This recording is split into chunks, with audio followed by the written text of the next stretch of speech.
Pessoal, boa tarde, aqui é o professor Lucas Alves que está falando, professor de artes. Como é que vocês estão? Eu espero que estejam bem, tá certo? Estou com muita saudade de todos vocês. E esse vídeo é um vídeo de revisão para o sexto ano. Eu decidi fazer uma breve revisão de todos os conteúdos que nós vimos desde o começo da quarentena até agora, tá bom? Então, bora lá. Então, nós estávamos vendo o eixo de cultura popular. O que é cultura popular, professor? Não é tão simples definir o que é cultura popular, mas nós podemos perceber algumas características, que elas são passadas de geração em geração, certo? Então, é o filho que aprendeu com o pai, que aprendeu com o avô, que aprendeu com o tataravô. Elas são realizadas por uma comunidade em um determinado espaço geográfico, ou seja, a comunidade do Pirambu realiza a brincadeira do reizado, a comunidade lá do Maracanaú ela realiza a brincadeira do boi. Então, é uma determinada comunidade em um determinado espaço geográfico. E podem ser chamadas de danças dramáticas, danças populares, brincadeiras ou foguetos. Nós estávamos vendo o que estaria mais próximo de danças dramáticas, certo? Ou danças populares. E esse termo folguedo, eu trouxe aqui o significado dele porque ele traduz muito o que é a cultura popular. O folguedo, ato ou efeito de folgar ou de se divertir, divertimento, folia, brincadeira, certo? Então isso está muito relacionado a como pensam as pessoas que produzem esse tipo de arte. Eles não se interessam em ser profissionais da dança, profissionais do teatro, mas são pessoas populares, trabalhadores de feira, alfaiates, pessoas que trabalham mesmo, que são populares do bairro e se juntam para fazer essa brincadeira, ou seja, é uma criação artística feita do povo para o povo. E aí aqui são as manifestações populares que nós vimos: Maracatu Nação, Maracatu Rural, Folia de Reis, Bumba Meu Boi e Malhação do Judas, que esse último é um festejo. Vamos lá.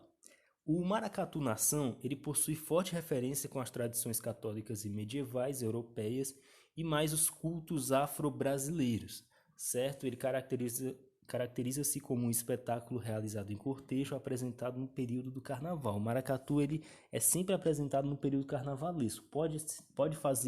Alguns grupos podem fazer ensaios abertos em outras datas? Pode, mas geralmente o maracatu ele é apresentado no período carnavalesco na Avenida Domingos Olímpio, certo?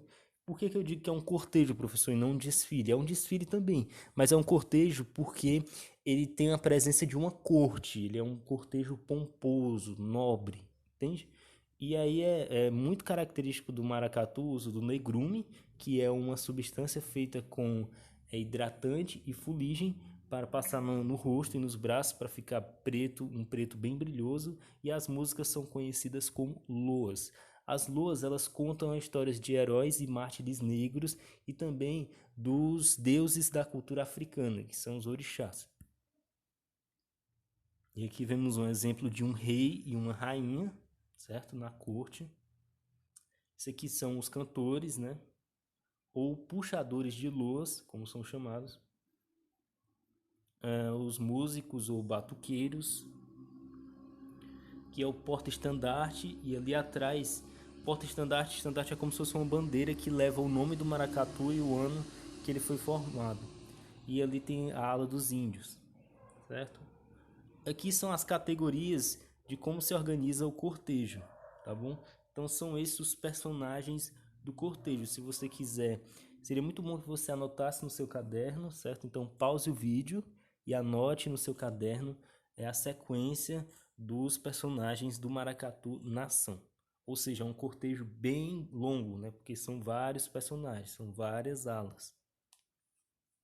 Essa aqui é a calungueira, ou negra da calunga. Calunga é essa bonequinha negra que ela tá carregando aí, gente.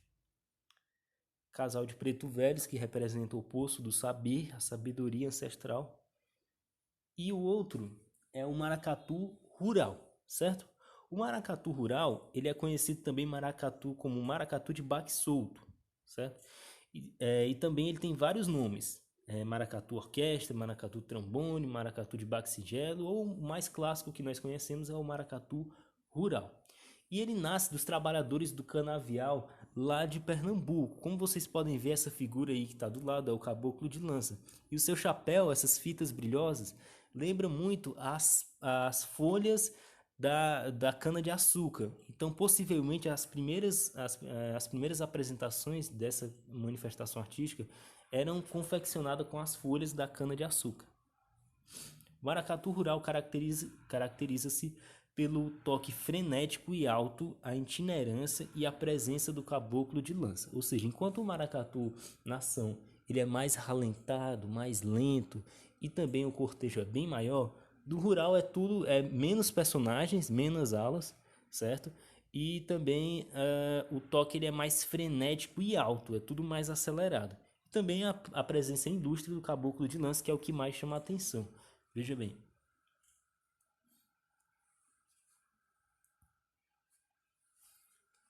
Basicamente são os mesmos personagens do Nação, certo? Índios, corte, aí tem sombrinha que eles colocam um guarda-sol em cima da corte, tem um caboclo de lança, mas tem um personagem que é a Dama do Passo, que é essa senhora de vermelho aqui na frente, ela não existe no Nação, a Dama do Passo. No Rural existe, que ela é uma dançarina que faz parte também da alegoria. A brincadeira do boi foi uma manifestação que eu mandei para vocês, certo? E eu gravei um vídeo explicando sobre a brincadeira do boi que vocês podem conferir que já está no canal da escola. Vamos lá, Folia de Reis ou Reisado, certo? Como é mais conhecido. É um teatro nômade que segue pelas ruas da cidade e mistura música, canto, dança e um pouco de interpretação, no caso, interpretação teatral. Apresentado no período natalino nos meses de novembro e dezembro, certo? Então, essa manifestação aqui da Folia de Reis, ela já é mais no final do ano, certo? É no período natalino, certo? Novembro e dezembro. Vamos ver aqui a imagem. Veja, né, que você tem como se fossem guerreiros mesmo, gladiadores que lembram os guerreiros romanos. Olhem só as roupas deles. E a espada, eles têm uma espada também. Sobre a origem da Folia de Reis ou Reisado, cada mestre pode ter uma definição personalizada de sua prática, mas existe um elemento em comum em todas essas narrativas, certo? Que é o encontro dos reis do Oriente com o recém-nascido menino Jesus. Ou seja, a Folia de Reis ela é um festejo que inaugura uma nova época, um novo momento da história, que esse momento da história é o nascimento de Cristo Jesus. Então é uma brincadeira que, digamos assim, que festeja o nascimento de Cristo. Como vocês podem ver, eles possuem coroas na cabeça. Então eles são os reis do Oriente que foram visitar Jesus, certo? Então, quais são os personagens? Você tem também uma corte, você pode ter uma corte também, um rei, uma rainha e uma princesa. Você tem dois cordões de guerreiros, certo? São dois grupos de guerreiros. Geralmente, as cores mais clássicas é um cordão vermelho e um cordão azul, mas pode ser encontrado também em outras cores, tá certo? Você tem o Mateus, que é esse palhaço popular, é um palhaço que ele faz brincadeira com o público, ele brinca com os guerreiros, tá certo? Tem também ele pode vir acompanhado, dependendo ou não de onde essa folia for realizada, por qual comunidade, é de um parceiro, que é o Sebastião, ou uma versão feminina dele, que é a Catirina, tá bom? Ou ele pode estar sozinho, né? O Mateus ele é o mais clássico, mas ele pode vir acompanhado desses dois ou um desses dois. E o Jaraguá também, que ele está presente na brincadeira do boi também, o Jaraguá, que é um animal fantástico. Vocês podem ver, ó, um cordão vermelho, um cordão azul. Mateus, exemplos de Mateus, desse palhaço popular. Mateus e Sebastião. E o Jaraguá, certo? O Jaraguá ele é o que nós chamamos de um animal fantástico, pois ele não tem definição, como vocês podem ver. Ele tem uma cabeça parecida com de dinossauro ou de uma ave, e ele é bem grande, né? Ele é bem imenso e fica embaixo de um brincante fica abaixo desse pano aí brincando com ele dançando. Mais um exemplo. E aí eu indico, pessoal, para vocês verem no YouTube, colocar este nome aqui, ó, Reisado Grupo Miraíra. O Grupo Miraíra ele fez uma versão do Reisado bem simples. É um vídeo que eu acho que tem no máximo 5 minutos, mas tá tudo ali, certo? Tá muito bem feito, as coreografias, tudo muito bonito, tá tudo ali, tá bom? Então eu indico que vocês procurem no YouTube Reisado Grupo Miraíra. Vamos lá. A malhação de Judas, ela é um festejo que é realizado no sábado de Aleluia, que é véspera da Páscoa, certo? Então, quem foi o grande traidor de Jesus, certo? Foi o Judas.